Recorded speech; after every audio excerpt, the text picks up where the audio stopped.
Hey folks, welcome back to episode 15 of the Accidental Sportswashing podcast. Here we have a returning guest, a real vamp over here, Ethan. What's up? And as always, Josh. What's up? And I think it's, we just hop right into it. Josh, you want to just hit us with the NFL slate? Okay, so first off, we have the Buffalo Bills beating the Jets 20-12. Do you have anything to say about this game?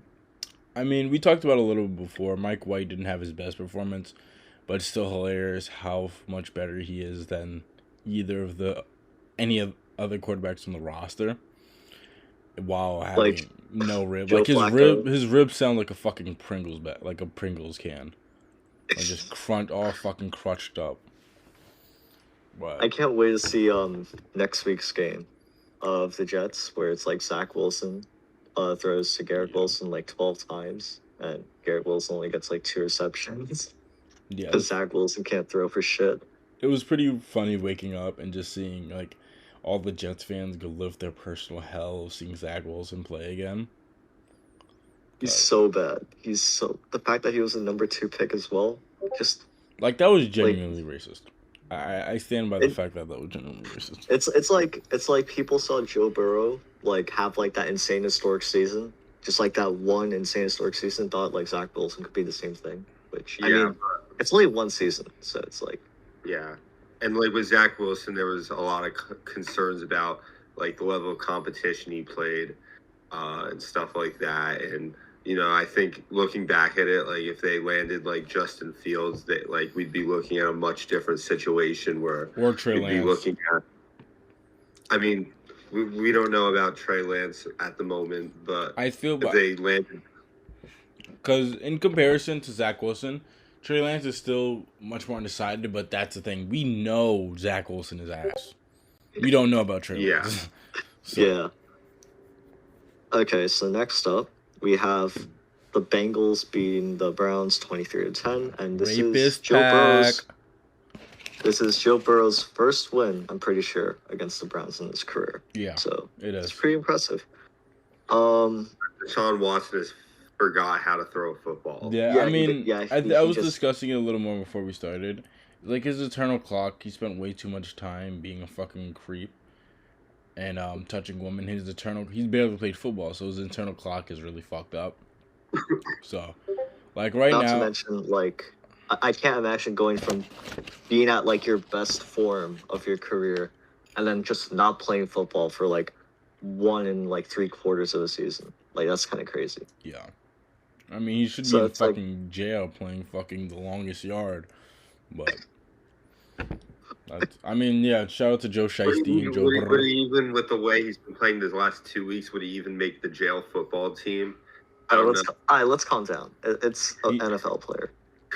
He'd be one getting bent right now. Let's just say that.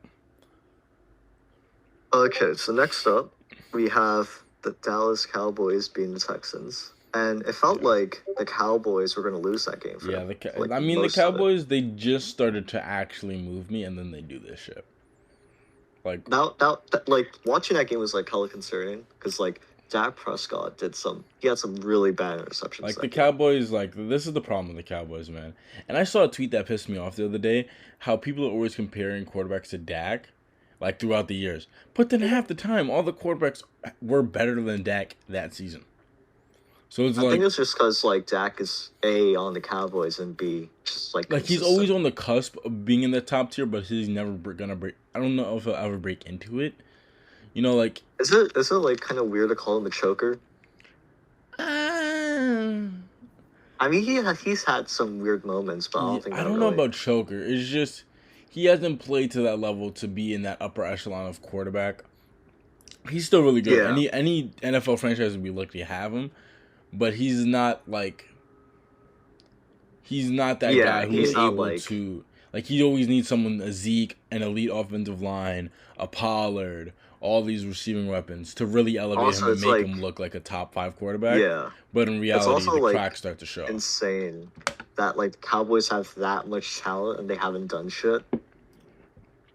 Like, they have Pollard and Zeke. They have a great O-line, a great quarterback, Micah Parsons.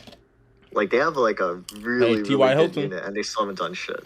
'Cause- Let's hope they don't do shit. But It's because they have anytime fucking I still don't. It's fucking hilarious hiring Mike fucking McCarthy and keeping him as your coach in the year of our Lord 2022. I don't even know. Like, I get that, like, you know, the Cowboys had a good record that season. What does blood but, even do? Like, Mike McCarthy is like, come on, like we're really giving credit to this guy. I feel like that's more on like, I guess his coordinators than like him as a coach. Yeah. But what's up next? Next up, we have the Lions beating the Vikings. And here's the thing, right? I think I mentioned that, like, the Vikings were favored to lose this game Yeah. last time. And, like, all of us were like, nah, that's not going to happen. Yeah. I mean, I think the thing is, you look at the Lions, they were hot coming into this game. And yeah. Vikings, again, like Vegas values these metrics heavy. Like, the Vikings were really average in, like, all the efficiency stats. They were they had a negative point differential coming into the game despite being 10-2. Yeah, it's like insane. I know it's negative after the game. I believe it was negative coming into the game. The fact that it's even close to negative with that record is saying something. Yeah, I think they have like a near flawless record in one-score games, and like the two games they lost, like there was the Cowboys game. Mm-hmm. What was the other game they lost? It was the Eagles. Yeah, they just like had like the three losses they've had have just been absolutely devastating. I also want to point out the curse of the pod was on. I absolutely bashed these motherfuckers after they traded away T.J. Hawkinson, and they've this podcast is cursed. Like, holy shit, like they've been rolling. Like every goddamn player we either talk good or bad about. Or now team. Like, what was the game winner you were talking about the other day, Josh? So like, I shit you not. Like, right before AJ Griffin hit that game winner against the Bulls, I literally, like, typed in one of the group chats I'm in, smoke that Hawks pack. Like, once they made the free throw and, like, we're ahead. I think, yeah, they were ahead by, like, 1 point. And then, bam, AJ Griffin hits his game winner, and it's like... So, if you ever hear your... I mean, the only one, and the funny part is the only player hasn't worked on so far is Russ. So. No, like we literally we praised Russ, and then he get injured. He's out for the rest of the year. Yeah, but like we literally had to like do some voodoo shit, and he all of a sudden plays like the Russell Wilson that we know, and bam, he gets injured. He gets a concussion. God. Like that's insane. It's just like that. Yeah, this podcast is something else. So if you ever hear your favorite player mentioned on this podcast, we pray for you. But what's the next game, Josh? Oh my god, I don't want to talk about this game. So the Eagles and the Giants. Yeah. We can just go over this one. Yeah. Yeah, we could just not talk about this. Well, I think it's fair to say the biggest problem with this is it gave Jalen Hurts even better MVP case, which really pisses me off. Like I can't have an Eagle winning MVP, bro. Like, yeah, especially we'll get to it, but Mahomes didn't have he wasn't terrible, but it wasn't his absolute best game. Yeah, so it's just like and I still think MVP, but and it just goes to show that if Dabo doesn't win Coach of the Year, it's something. They're fat phobic. The voters are fat phobic because I mean the skill football coaches are usually fat. Because the thing is the lack of skill is insane. To get this team to win more than 3 or 4 games, I still can't believe we won. Yeah, and linebacker. About it, what are you saying? Yeah, I was just gonna going into this year. I know this is a cliche thing, but it really was just supposed to be a rebuilding year. Even Joe Shane, his number one intention this offseason was to set the cap space up going forward, and he did that successfully. But I mean, he just we were 6-1 at some point, which is just incredible. But fortunately, if we're gonna I guess it's logical, I guess, to target the draft here because our roster is super flawed. But the thing is, I think I like about the NFL draft is you can find value, even if you're. Yeah. So I'm not worried about that. What's the next game? Next game is let's see. Next game, Ravens beating the Steelers 16-14. Absolutely disgusting bullshit. Absolute shit game. Like a shithousery. Once again, like the Steelers are becoming so irrelevant now. It's kind of sad. They're like whenever they play, it's like okay, like they played. It's like exactly. They're getting into like the AFC South of. I just feel like right now they don't have an identity. They don't have that elite defense anymore. And their offense, you don't have an Antonio Brown, you don't have a prime Le'Veon Bell, you don't have a prime Big Rape. And you don't have that gritty offensive line. So it's just that like super good defense. Exactly. I mean, to be fair, their defense is still good. It's just like it's just they had this. They just don't have any identity on either side of the ball. Like the only player like that's really still good is Chris Boswell still there? Because that's like. I think so. Yeah. Yeah. Oh, I saw Mr. Rose by the way. Oh, what do you say? Yeah, I said good luck with Kenny Pickett. But oh my God, yeah, the Steelers are just they just need something, man. I mean, I trust them, and I trust Mike Tomlin to, it's just gonna take a couple years for them really. It's like 2 to 3 years to really just get back. It's gonna take good drafting and. Yeah, but here's also, I get that a lot of people shit on Najee Harris, and rightfully so, and that, and their offensive line is really bad. Don't get me wrong, but every time I watch this guy, he plays so shit. He's slow. He always gets he's not the good. Offensive line always lets him down, and he's just not good. I mean, because the fact that he was all of his picked in the career, first round is kind of crazy. All of his career, he's either been bigger, faster, and stronger, high school and shit, or when he first came to the NFL in Alabama, he's had one of the best offensive lines. Yeah, but it's he's so fucking slow. It's when you watch him, it's it looks once again, I've always said this, but it looks like he's walking whenever he gets the ball. Yeah, I mean, because he hasn't had to be. Teams overlook his skill because of his speed, because of all of his other talents. Oh, it's Derrick Henry 2.0 type shit. But he's not. He doesn't have that body. Yeah, he's not. But And I think just adding insult to injury, again, he was a first round pick, and when you're drafting a running back in the first round, especially you look at the Steelers now, a team that has a lot. Like you mentioned, they don't have a really true identity. So when you're drafting a running back in your first round, you at least hope that he is going to be good, because I don't know, when you teams don't draft running back. You shouldn't draft running back before the second round, and that's at the minimum. Breece Hall is in the second round. Exactly. And he was pretty good before he tore his ACL. Yeah, but what's the next game? Next up, Jaguars against Titans. I mean, yeah. I don't want to say anything about Trevor Lawrence. We're not saying anything. Listen, about Trevor Lawrence. Trevor Lawrence is saving me. He's done miracles on me. Because I played my fantasy drafting is always horrible, but I've been waiver wiring quarterbacks for the past couple weeks, and he was up this week and he dropped 30.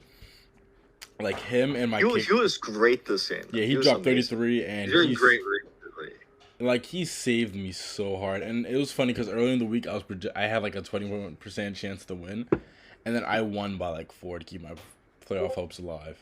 So here's the thing, though, we shouldn't. He's gonna play bad next game.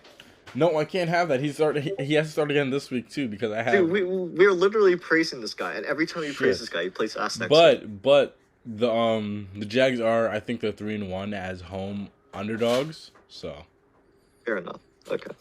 I don't know. This Titans team is just not good. Yeah, Mike Vrabel. The whole division that they're in. Mike Vrabel is another guy that really needs a lot. Who gets his praise, but that team has so many holes, and their GM was a fucking idiot. So. Yeah, he deserves a better team. We kind of need to, at this point, the Titans kind of need to clean house a little bit. I mean, they'll probably make the playoffs because their division sucks, but yeah, and Derrick Henry, we don't know how much longer Derrick Henry can do this for. So yeah. You hope you can do it forever, but that's just not the case. You hope if you can get at least 2 more good years out of him, But Like even then, it's like if you get 2 good years out of Derrick Henry, then like what is that? Like a wild card spot? exactly. I Unless you don't know if draft that's worth it. insanely well. But yeah, that AFC South Alright. weird. What's the next game? Next up, Kansas City beats the Broncos in a really high scoring game. Like surprising. Yeah, I mean that game was Almost choked by the Chiefs. Like Mahomes had those like really bad picks. He had 3 picks this game. I don't think like when was the last time he's had 3 picks in a game? It has to be like a long time ago. Hold on, let me check. I have no clue, but regardless, like the last time he's had 3 picks in the regular season was in 2020 against the Dolphins. I mean, like the Chiefs were up 21-0 this game, right? 27 zip. 27-0. Wow. Yeah, so it was pretty bad. And then Russell Wilson was like, you know what? I'm gonna play like my MVP caliber self again. Just for a little and had 3 touchdowns. Just for a little and then bam, he got a concussion. Yeah, I mean honestly, I think they just need to sit him for the rest of the season. Just yeah, this season's a lost cause. They don't even have their draft pick. They don't have their draft pick. Yeah. But it's like you don't want to like hurt like any of your like key guys, you know. I still think Russell Wilson has like a chance to be good. Yeah. I mean, they're locked into him. They have no other option. Yeah, they have to. But I like, think it's just also a matter. I think they. What were you saying, Ethan? My bad. I cut you off. I was just saying that there's no like alternative solution to Russell Wilson. They need to hope that he. Well. I think the main thing. I think he will be better going into the future. You got to fire Hackett, man. Hackett has to go.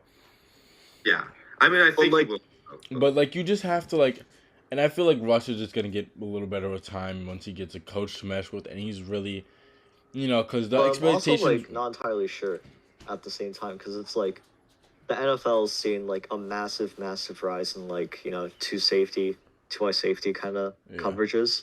And, like, that's, like, the coverages that, like, Russell Wilson hates. Like, because, he always loves throwing at the flanks and never at the middle.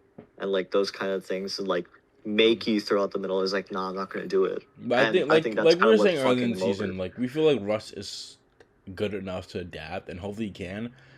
But I think also he should be. He's getting paid $200 million.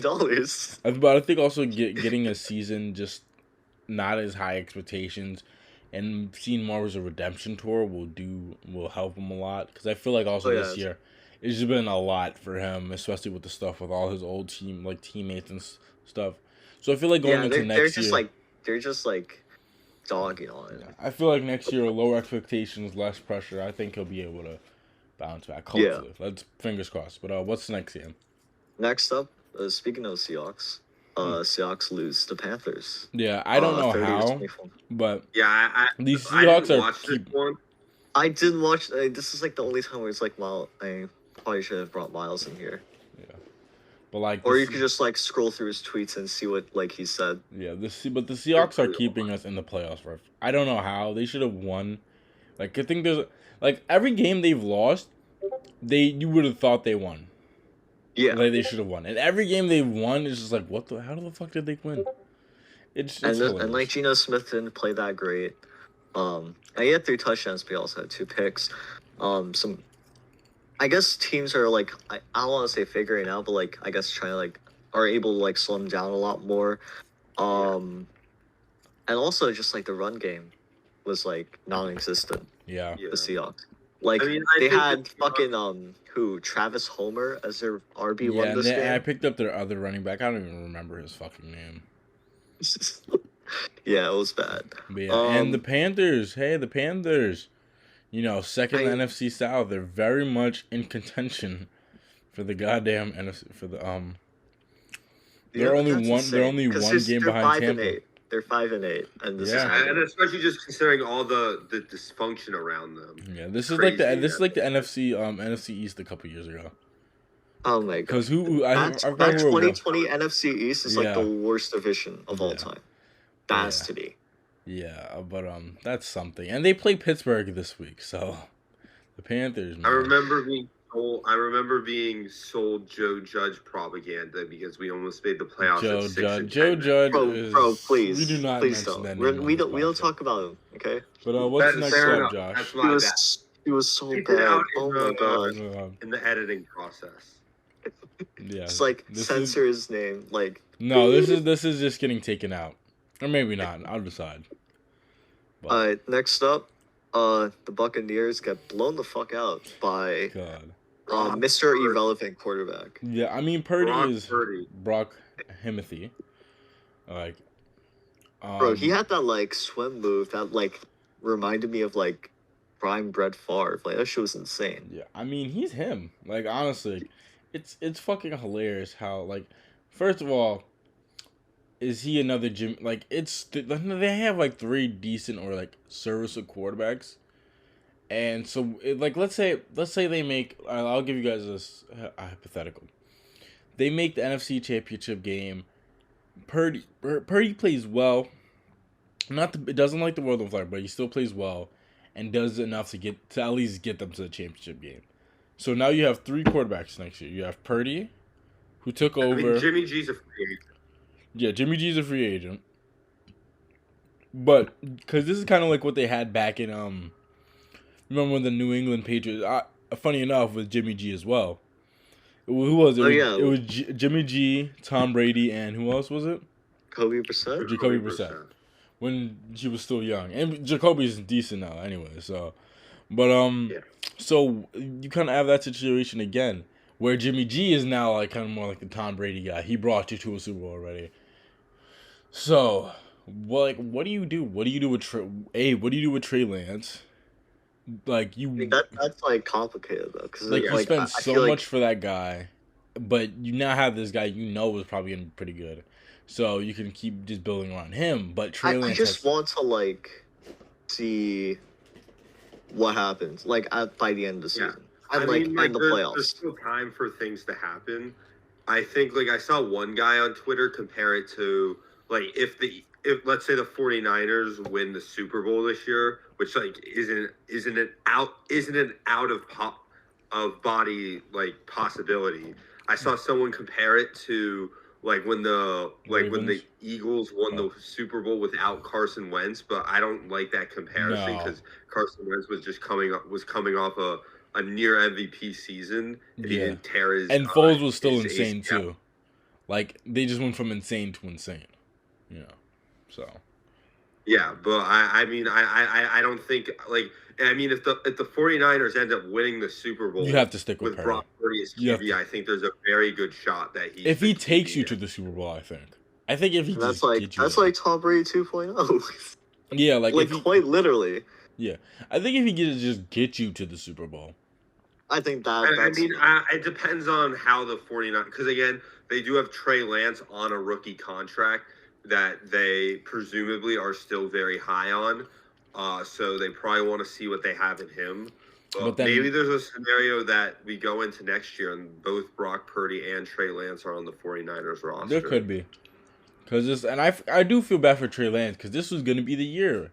And then he just gets hurt. It really sucks for him, man. He didn't even play like that necessarily. Yeah, it was. You could see he was getting his footing. He played week 1. It was pretty bad, but it was raining really hard. Yeah, and he's just getting his footing. And most of like the bad stuff happened in the fourth quarter, which is like that's one quarter, and like his first professional NFL game is like, come on. But what's the next game we have? Next game. Okay, so this was the most toxic game. Oh god, fucking Tuanon versus Herbert. The Chargers beating the Dolphins. Tua played awful this game. Yeah. And I mean, Tuanon down. I think in general, this game just kind of showed the difference between Justin Herbert and Tua. Where you look at Tua is a guy. What do you mean by that, Ethan? You talk about their skin color, eh? What? Talk about their skin color, eh? Trying to be racist, man? All right. My point is, I think, like, I'm not saying that Tua is a bad QB, but you look at him, he has an insane receiving core. He has just help all around the field. I think you look at it showed that Herbert is in I don't want to say one game showed this, but it just kind of showed it on a more national level. Herbert, I feel like, is either in or closer to that tier of elite QBs. Whereas Tua is more, not a bad thing, but he's definitely like, even though the statistics, he leads the league in like a ton of efficiency stats, he's more in that game manager tier where you look at. I wouldn't say game manager. He's too dynamic to be a game manager. He's closer to that than he is to an elite QB, in my opinion. I guess I put him right in the middle of that, honestly. Like kind of in like that Dak situation, where he's like they're a good quarterback, and almost every NFL team besides the guys who have the top 5 guys would be more than grateful to take him on, but he does have a core around him, so you don't know really how. You can't. It's hard to gauge him, and there are times where he looks like one of those top 5 guys, but then there's also times where he really struggles. So yeah, I mean, he struggled against good defenses this year consistently. So, and I'm not a hater. I'm just saying I think you look at Justin Herbert. He's a guy that has consistently played well in fourth quarters, has consistently with a poor receiving core, with poor play calling, has consistently gave mostly good performances. Yeah. And also, before we move on to predictions for this next week, huge shout out to Keenan Allen. I just found out he's grew up in Greensboro, North Carolina. I got a bunch of family out there, so I just found that out today through a TikTok. So that was kind of cool. So big ups to the bro, and yeah. We should probably wrap up the last few games. Yeah. So yeah, we had more. I thought that was. Oh wow. Yeah, because New England beating the Cardinals. I mean, the first thing off note, Tyler Turris' ACL out for the season. Out for probably a decent chunk of next season. Yeah, probably all of next season, because you don't want to play with that. Especially. I would say not all. I mean, but it's gonna be most, honestly, because ACL tears can take up to a year. You know, it could take. It's anywhere between 9 months and a year. So. Yeah, and I think it's just been an unfortunate year for the Cardinals in general.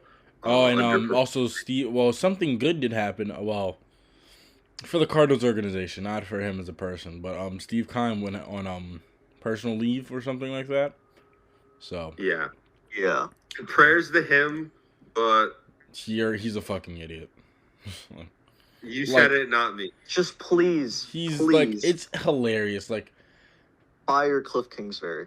He's like, it's like, please. I think that has to be like when people talk about when people complain about how you have this black coach summit, and then you complain about the Art Rooney rule, but Cliff Kingsbury got rewarded for fucking losing.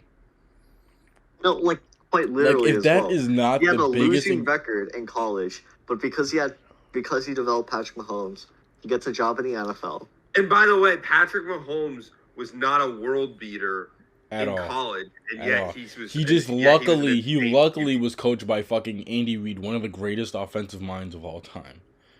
And then he became a god. And he had Travis Kelce, and come on, I mean, I feel like we're kind of discrediting Mahomes here, but no, I'm not discrediting him at all.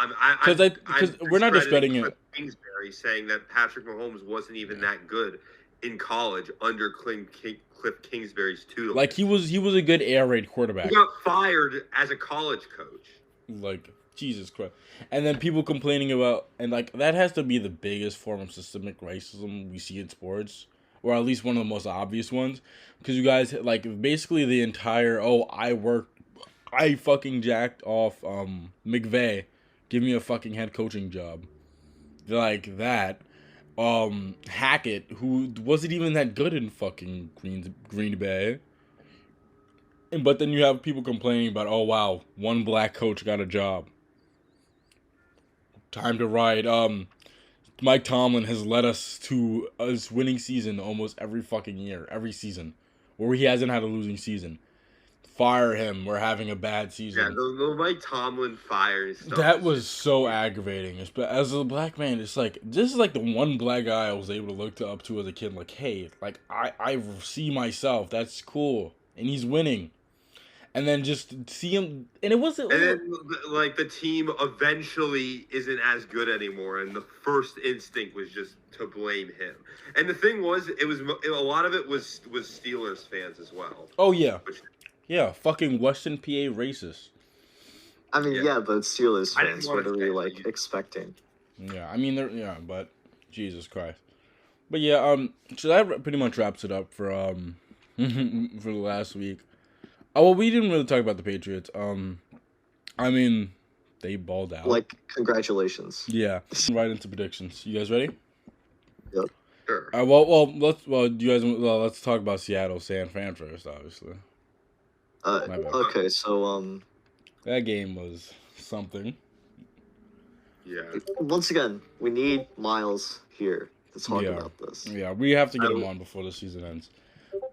But I wasn't able to watch, I'm gonna be honest, and I haven't had time to like look back at it. Yeah, I mean, I just want to say McCaffrey did great and Kittle did great. Yeah. I think that's like really all you need to know. Yeah, and I just want to say I said San Fran were gonna be contenders like I knew they were gonna do something special after they got CMC. It was like even after the first week they didn't click, I'm like something's gonna click eventually.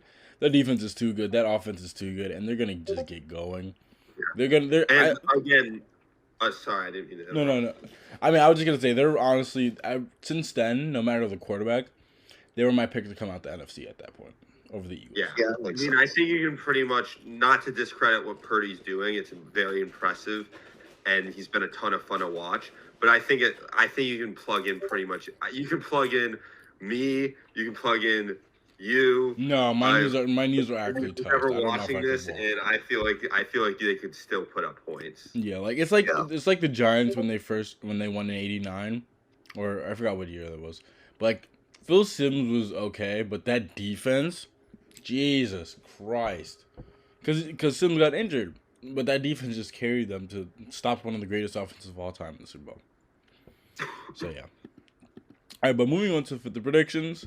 All right, so on Saturday, we have a couple Saturday games. We have Indianapolis at Minnesota. Give me Minnesota.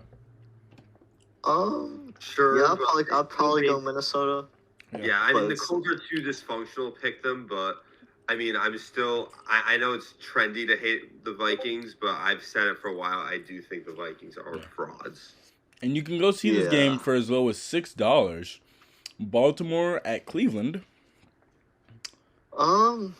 Lamar's still out, right? Yeah. Yeah, I think so. Yeah. I mean, yeah, Huntley. I might go Cleveland at home if Deshaun plays a bit better. I feel like he has progressively started to play better though. So I feel like I might go. I don't want to pick them, but I might. If my life was on the line, I feel like you could make. If they don't win this game, that's fucking hilarious. Yeah. And then we're getting a very cold, very funny snow game coming up. Miami at Buffalo. I wonder how Miami is gonna play. Horrible. With, like, Buffalo. Cold ass weather. I'm taking the unders. I mean, I think I recently, I haven't looked too much into it, but people have speculated that teams in warm weather playing, or not speculated. I think there's been like studies that teams that play in warm weather, normally when they play in cold weather, it doesn't have as big of an effect as people have thought for a while. But my only problem is that it's going to be snowing. That's true. Like, if it wasn't snowing, I wouldn't say it. But if it's snowing and they were using fucking heaters and when it was 50 degrees in southern LA last week, it's going to be like 20. I'll go with the Bills, but I do think the Dolphins could... they'll be looking to bounce back after a tough loss last week. The Bills have been shaken up a little with some injuries. I could see the Dolphins winning, but hard to pick against the Bills. Yeah. And then, all right, so then moving into the Sunday slate, start at 1 p.m., we have Philly traveling to the Windy City to face Chicago at home. Philly's probably gonna be worse than last week. Give me Philly. Yeah, it's... I can't really bet against them at this point. Then another enticing NFC South matchup. You have Atlanta at New Orleans. First of all, I'm gonna say we finally accomplished our goal. We've all been on the Ritter train since episode fucking 1. We've been on the Ritter train, and it's so nice to finally. I don't even care if he throws 10,000 picks. Thank you. Finally, man. Finally. It literally made no sense whatsoever not to have him playing. Yeah. Fucking go Atlanta, man. Go Atlanta. I'm going. Yeah, I'm probably going Atlanta here, just to support. Yeah, I was gonna say I might. If I wasn't on the show, maybe I'd pick the Saints, but we're picking Atlanta to support Ritter. Go Ritter. Then you have this is gonna be a good game. Detroit at the Jets. Bro, Zach Wilson gonna go Oh crazy. yeah, you're right. This game. Yeah, never mind. He's about to have the greatest disaster class we've ever seen. Or you can just play like or we could just curse him and he plays amazing. We'll see. But I think it'd be funny to. I'm going Lions, especially with like how great their advanced numbers are, like the DVOA and EPA. Yeah, give me the Lions. Yeah, going with the Lions as well. All right, then you have man, Pittsburgh at Carolina, man. What the fuck? Yeah, no. No game of the week. Nope. Moving on. Dude, oh my god, that's disgusting. Yeah. Then you have Dallas at Jacksonville. As I mentioned before, Jacksonville are 3-1 as home underdogs.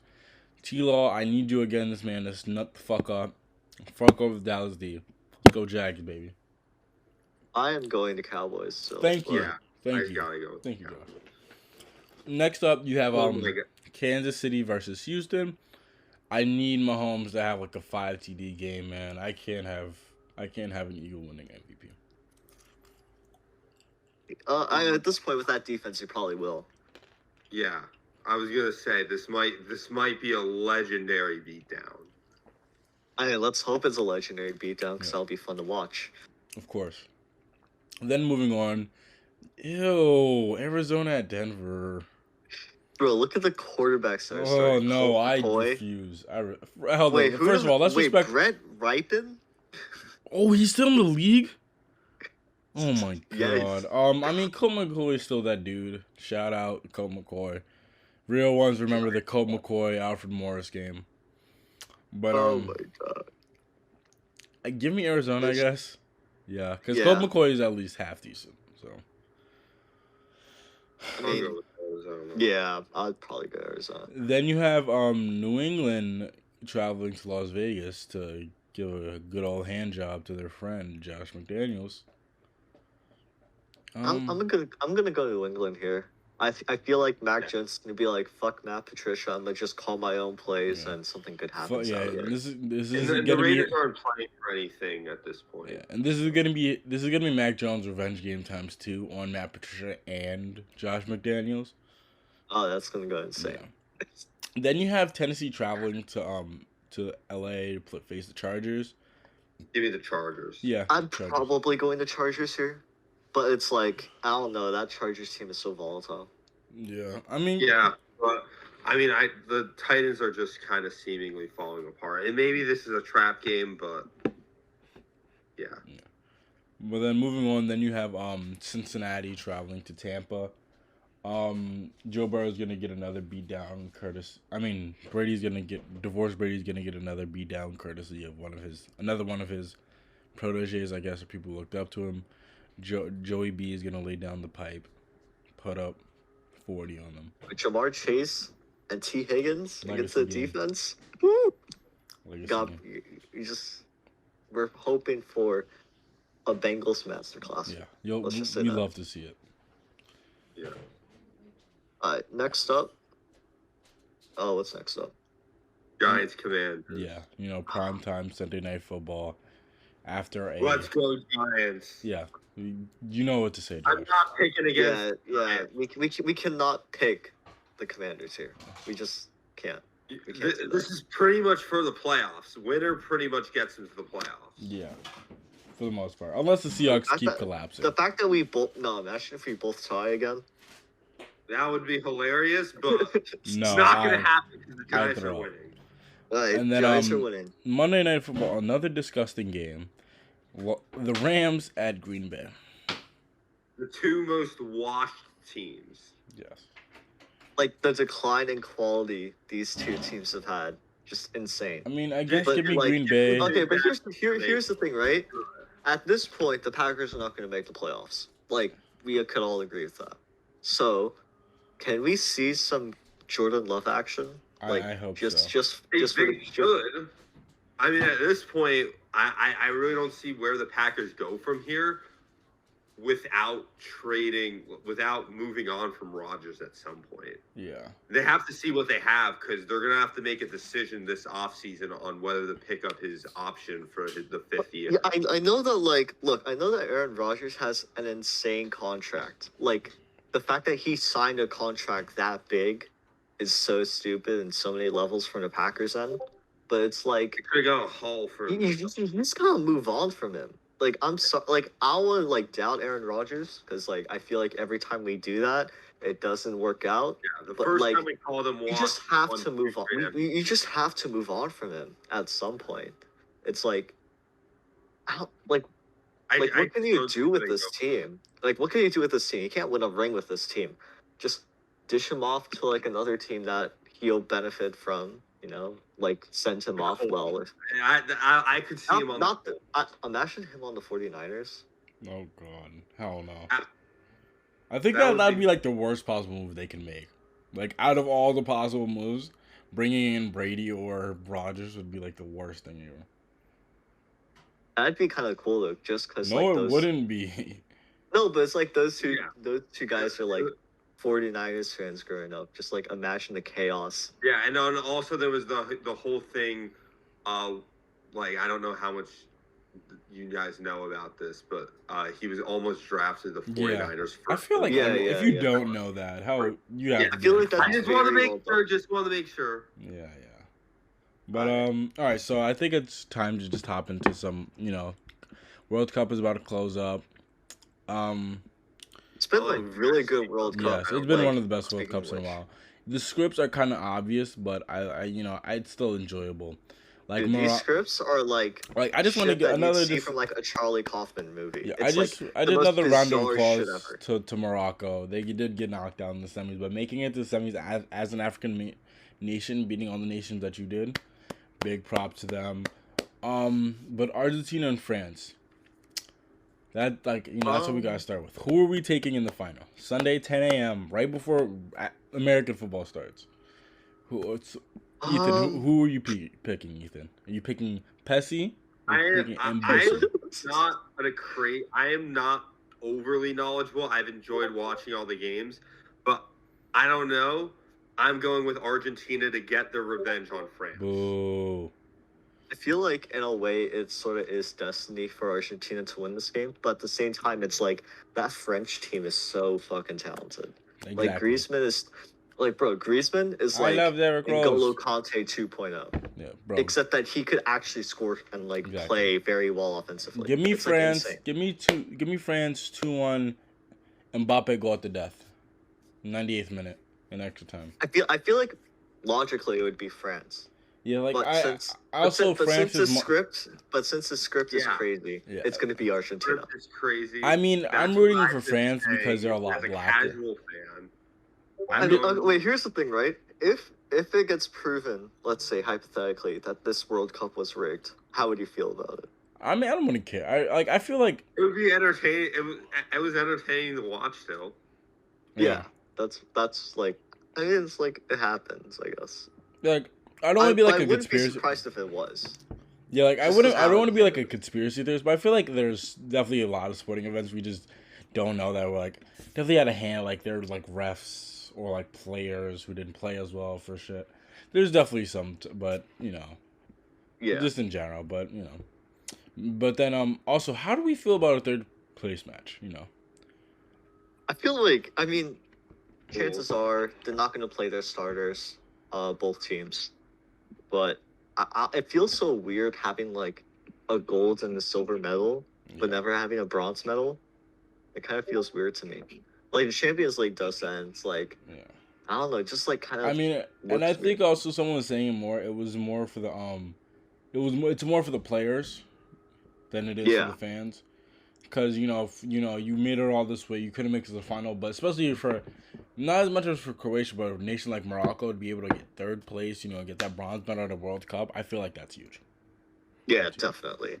That'd be really big for them, and just like Africa as a whole, because then now they're going to be like big contenders for like AFCON and stuff because of how good they've been this tournament. Yeah. But also I just want to bring up the XG was just so funny. The XG was so bro. Germany. Yeah, I was about to bring that up. Top 3 in XG did not make it out of the fucking groups. I guess that kind of shows that like it's not necessarily like the fact that Germany was like a bad team necessarily. It's more that like they just had really bad they had really bad strikers. And I also want to say the 7th and 8th in XG with a guy in Australia. Which is like, damn, that's crazy. Yeah. But it's like, isn't it kind of weird that like Germany all of a sudden just doesn't have good strikers anymore? Yeah, it's weird. I mean, it's not. Because like 2010, 2014, Thomas Muller had 5 goals in both 2010 and 2014. He was like on pace for like 20 World Cup goals. Like people literally thought that would have been a possibility. I mean, it's probably gonna happen with Mbappe now. So it could happen with Mbappe, yeah, probably. But it's like Muller was like supposed to be like this record-breaking guy, and then after 2014, 2018, he was supposed to be like their striker, 0 goals in the tournament. And I guess the same thing here, because like he had really good seasons with Bayern in 2020, 2021, and this season, I mean, not so much, but still a very, very good player. Yeah. 0 goals in the tournament. And it's like, that's really fucking them over, especially if you generate so many good chances and you can't really finish any of them. Like look at like the Spain game where especially the Japan game where they only have 1 goal. It's like that really fucked them over. And like who's your striker then? Fucking Timo Werner or like Kai Havertz? Like Kai Havertz isn't even like a striker. He's like a Muller kind of guy. And it's like why it's like they just need to find a striker, just straight up. And like they have a young guy that's like 18 in Dortmund that looks really good, but he's still very young. So they just need to find a really good player to finish their chances, I guess. But yeah, I mean that's pretty much it for the World Cup. We're just gonna whoever wins next week, we're gonna if we're hitting that Pessy pack, we'll be showing that next week. Mbappe. Bro, this Twitter's gonna be so toxic. Oh god, it's gonna be. I mean, but yeah, it's gonna be hell. And just the next World Cup is gonna be even more fun because they're expanding it to 48. So that's gonna be interesting. Yeah, that's gonna be here on that's gonna be so chaotic. It's gonna be so chaotic. So yeah, and I think it's time we kind of neglected the NBA recently, so I think it's time to just hop into some NBA. The Celtics, who I said would be very good. Celtics are and they are good, but it's like it's I still have issues with that team though. Dude, can we be serious? This team. What do you mean? This team is actually I feel like this team can easily run the tables. This is one of the better teams we've seen. Oh wow. Okay, I know this sounds super stupid. Every time I say this, sounds. This team reminds me of the 2022 Phoenix Suns. Shut the fuck up, man. No, I'm so serious. They're such a volatile ass team because they shoot so many. I can see that a little bit, and I do think that some of their offense will come back down to earth. Look at the fucking Magic game that they just played today. I would still pick them to win the final. They lost 117-109. The Boston Celtics shot 23.9% from 3 and shot 46 threes that game. Bro, 46, they're shooting 43s a game. That's insane. That's gonna bite them in the ass, especially when you have guys that aren't shot creators. I mean, Jason Tatum's the obvious star shot creator, and he's better than guys like Booker and Chris Paul, obviously. But it's when you're playing against a lot of let's say the Bucks who have an insane defense. I don't know. That's kind of how much do you trust that 3-point shooting when that defense is that good. And I get that they beat the Bucks last time, but once again, that took an insane Jason Tatum run from games 5, 6, and 7, and it also took Chris Middleton being out for that to happen. Yeah, and that's really their only big challenger, I guess, in the East. I guess you could say Cleveland, but I'm not really ready to say. So. But it's I don't know. I'm not fully bought into the Celtics yet. I mean, I am. But and then the Grizzlies, man. I'm a little in the middle. I was someone that going into the year last year thought highly of the Celtics, and I stood with that even when they were like 18-18, and they proved me right. But I understand the concerns. I'm not ready to crown them like one of the best teams of all time yet. I still find it so crazy how like the Celtics last season went from like a below 500 team to like all of a sudden one of the best teams. I mean, you look at the net ratings and stuff. Yeah, the net rating, but it's like even the net ratings and like the SRS just like skyrocketed. Yeah, it was like what the fuck? It was like out of nowhere. They just made teams score like 90 points and they scored 120. It's like holy shit. Like RJ Barrett motivated them to do all that. Oh wow, we're giving RJ. Okay, we're gonna give RJ Barrett credit here. Okay. Oh yes. Yeah, motherfuckers. No. Motherfuckers wanted to shit on him when he had the flu and he was getting played 40 fucking minutes a game because Tibbs is a fucking dickhead. RJ is one of the best players we've ever seen. Like holy shit. Tom like Thibodeau is a fucking psychopath. Yeah, like that's the one good thing I hate about the Knicks doing good, is that he's gonna keep his job for a little longer. But holy do you hear like Tom Thibodeau screaming? He sounds like a fucking chain that smoker. Video. He sounds like a chain smoker, man. He probably fucking is. But yeah, I mean the Knicks have just been playing great. And see, this is what happens when you play your good young players who are good on defense instead of Evan fucking Fournier. You see what fucking happens? Like who would have fucking... Why did y'all pay Evan Fournier so much money? Like who would have fucking thought? It made some sense at the time because we needed shot creation because like the 2020 to 21 team that made the playoffs really only had Reggie fucking Bullock. We really only had like one person that consistently made shots for themselves outside of like Julius Randle. Yeah. Which was Julius Randle, who obviously he regressed last year. He's been playing at at least on offense, a really, really high level this year. Arguably in some ways higher than he was in 2020. Brunson. And Jalen Brunson's been amazing. Fucking dog. He got the dog in him though, for real. Yeah. And I just like it's always in Villanova, guys. Villanova has always like fuck Nova. The fuck did? Oh yeah, because they're in Philly, right? Yeah, but just in general, fuck Nova, fuck Jay Wright. Okay. What the fuck did Jay Wright do? Coach at Nova. Okay. But I mean, I remember when I first did March Madness in 2018, I picked Nova to win. No, look at you, real smart guy over here, huh? But yeah, the Knicks are like it's weird with the Knicks. Like if I don't want to say we're good, but looking how the East falls off. I'm gonna say it. Just looking how the East falls off a cliff after like the top 4. Like if we're good, I could say we're good. Should we talk about the Hawks? Yes, I was about to bring that up. How the fuck do you give up 50 points in a quarter? They traded 3 fucking firsts for DeJounte Murray, and yes, he's out. But people are like, oh, they're contender, and I remember I think I had him maybe 8th before the season started. I don't know where I had them. But I have to go back and check. But holy, I remember. I'm glad I was right. I'm glad let me go get my book. I'll tell you guys right fucking now. That Hawks team is just not fun to watch either. Like Trae Young's not playing good.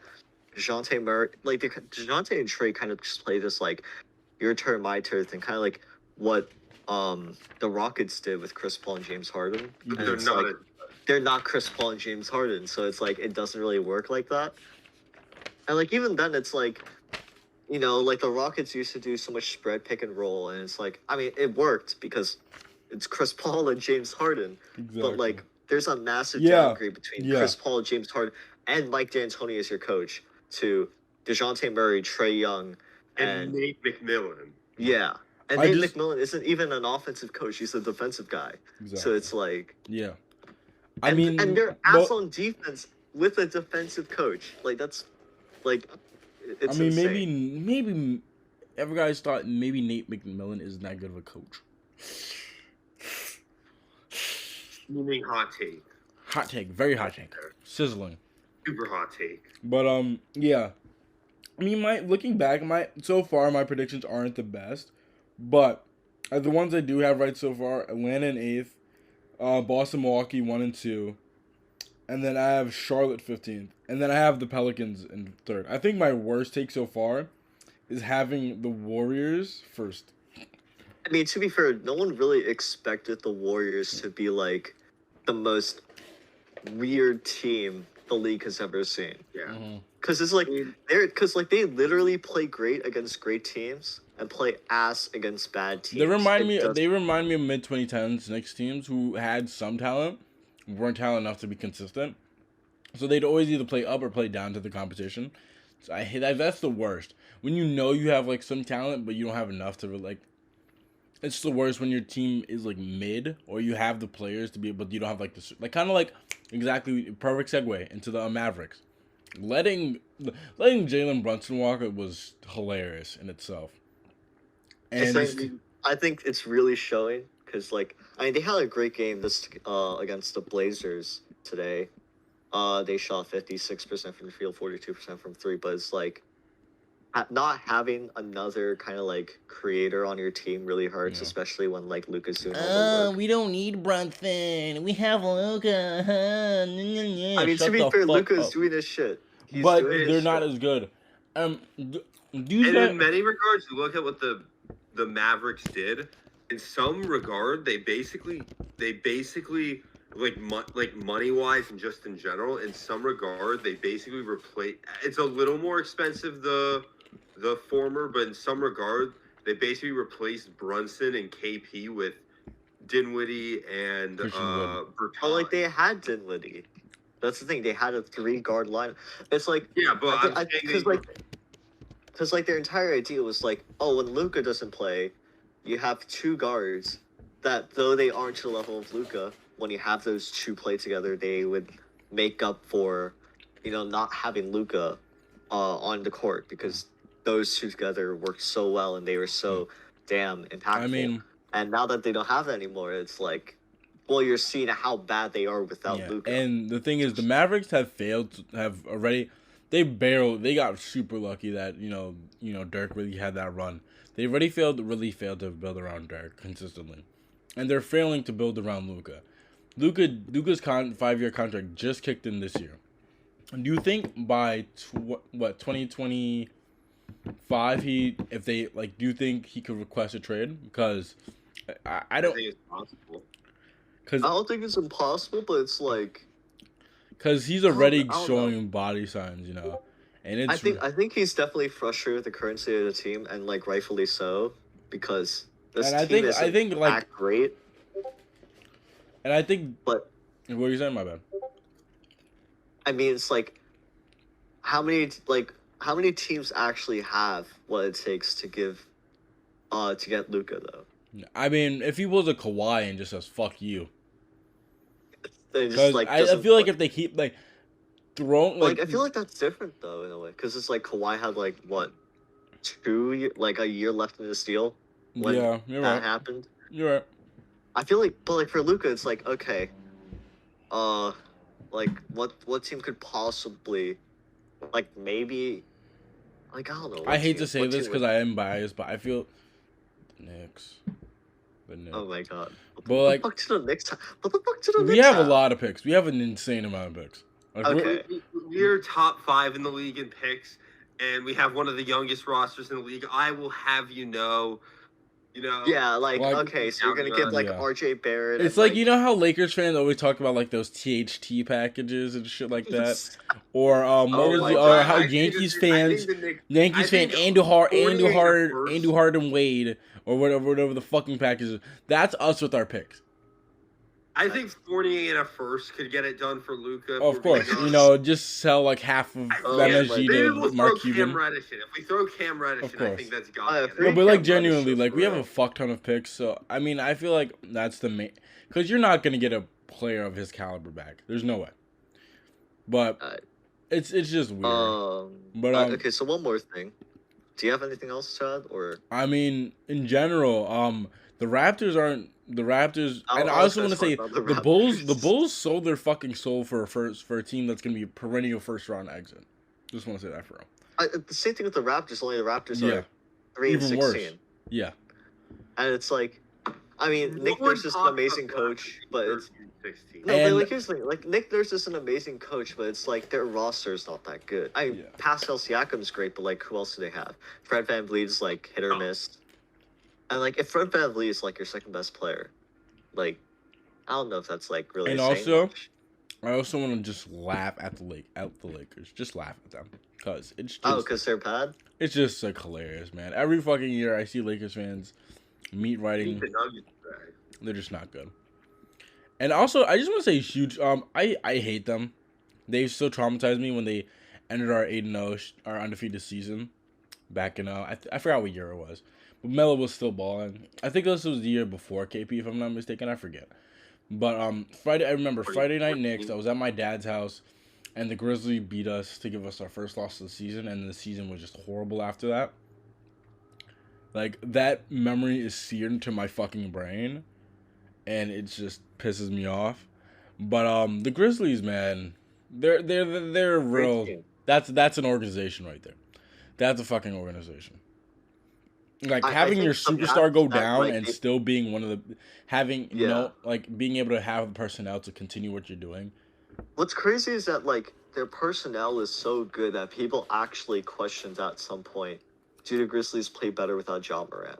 Yeah, like that's how. That's the big problem with the Knicks, and now I feel like it's getting better. Because Tibbs didn't want to play the guys. Tibbs and the front office were really like in disconnect, where Obi wasn't getting played a lot. Hopefully that changes when he comes back. But Grimes wasn't getting played as much, and now finally McBride is getting some playing time. So the front office says, "Hey, we drafted these guys. We see the vision. Tibbs sees it completely differently. Had Rose playing a bunch. Had Randall playing too much. Why Tibbs is so obsessed with older players? Because his name is Tom fucking Thibodeau. He jacks off to elderly porn. No, but it's like I get like the veteran experience thing, but it's like when your younger players are so much better, and not only that, but more energetic and more willing to play defense and embrace that defensive scheme that you kind of like bring to the table, or Tom Thibodeau usually brings to the table. I don't understand why you wouldn't play them. And I think the most frustrating thing for me as a Knicks fan is you look at how the Knicks have played defensively during this 6-game winning streak. 7 of the 9, not Brunson, not Hardenstein, 7 of the 9 players in the current Knicks rotation were options last year, and many of them weren't being played. This personnel for a good defense, again, his first year as the Knicks coach, we had a great defense, but last year, the personnel for a great defense has always been there. It took a while for it to come to fruition. Yeah, and I think when you plug Obi back into this, it's gonna be fucking electric, and I'm really excited for the next season.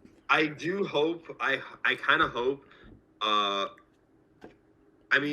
think Hardenstein will be fine eventually, but I do think that Sims at this point got to play over him. Yeah. I mean, Hart, I'd still like the signing. It's just, he's a decent trade piece. Ship him off, him, Reddish, and Fournier. Maybe eat some of Fournier's contracts and picks. I don't know, get some picks back or get some, something. But those are guys like Alec Burks type players where they're good, they're just not useful for you. Just move around, do something for them.